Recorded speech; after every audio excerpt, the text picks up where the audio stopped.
Pinupuri ka namin, O Diyos, Ama, Anak, at Espiritu Santo.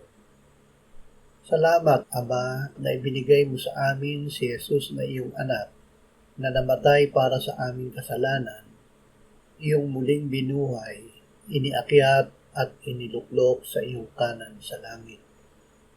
Salamat na ibinigay mo sa amin ang iyong banal na Espiritu, at sa pamamagitan niya ay ibinuhos mo ang iyong pag-ibig sa aming puso.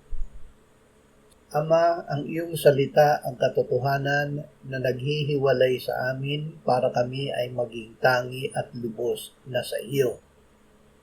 O Espiritu Santo, buksan mo ang aming pagdinig at ilagak mo sa aming puso ang salita ng Diyos.